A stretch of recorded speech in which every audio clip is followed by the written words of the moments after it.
Hello again, class. Today we're going over another SCP. Today's SCP is SCP-066.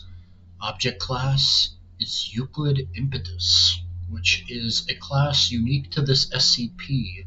Impetus essentially meaning to activate, and that might become more obvious as to why it's like that here in a moment. Special Containment Procedures. SCP-066 is to be kept in a tungsten carbine box in Site-21's high-value item storage facility. Once every month, this box must be manually inspected for damage to the interior. Note as to why it has to be done manually, it's because SCP-066 constantly destroys any recording devices placed inside the containment box. If damage is present, SCP-066 must be moved to a new box. This task is performed via a robotic arm capable of performing the task in under 3 seconds. Description: SCP-066 is an amorphous mass of braided yarn and ribbon weighing approximately 1 kilogram.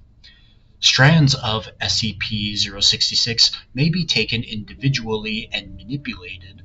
When this is done, a note on the diatonic scale C-D-E-F-G-A-B is produced by the object.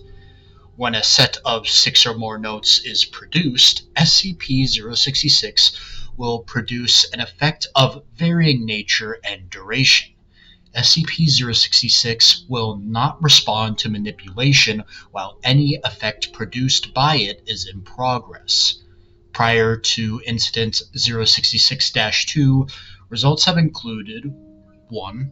SCP-066 transformed into a small calico kitten for 17 minutes.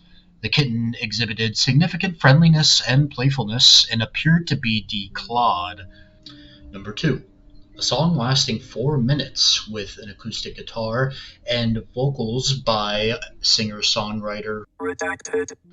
The lyrics warned the listener not to use sharp objects without parental supervision. Number 3. A small cupcake, chocolate with chocolate frosting and a lit candle stuck to the top.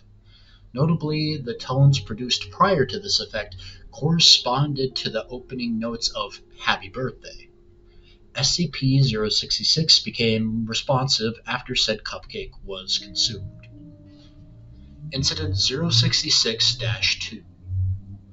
On April 18, 2008, D/066/4437 was instructed to use a pair of scissors to remove a portion of SCP-066 for testing. However, when he began to cut it, SCP-066 rolled 1 meter away from him before stopping and making an unidentified squeaking sound. Before he could be provided with further instruction, D/066-4437 attempted to cut it again. SCP-066 rolled away and produced the phrase, "Are you Eric?" in response.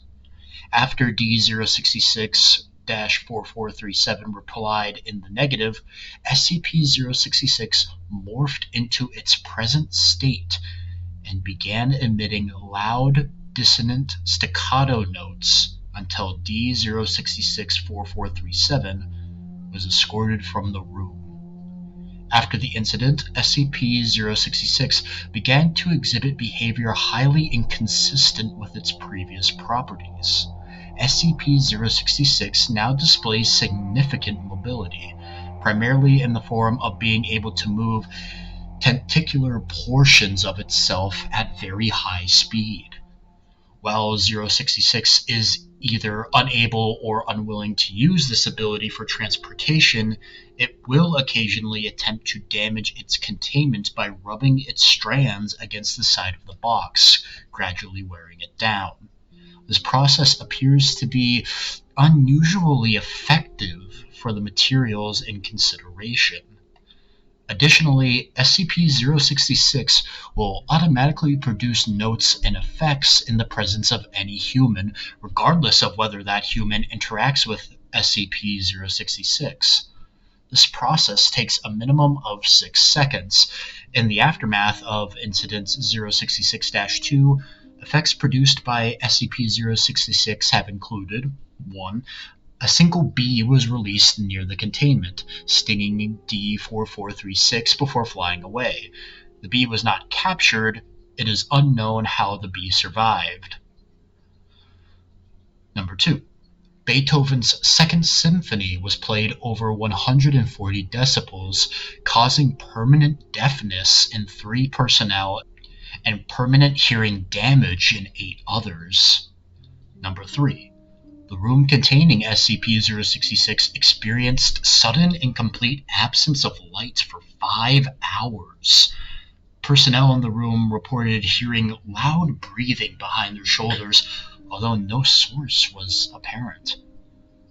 When it is not producing anomalous effects, SCP-066 will say the name Eric constantly in a deep, masculine voice. Very interesting. A lot to unpack here.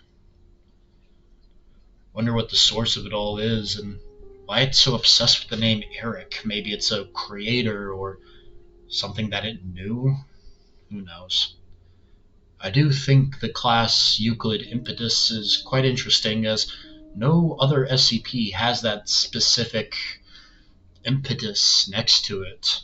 I suppose it was because something had activated it, probably with that D class that made it be classified as Euclid. Oh well. Hopefully one day we find out. That's for the other guys in the lab. I'm just here to teach you all about it. Thank you all for attending today's lesson and lecture. You are all welcome to leave. And until next time.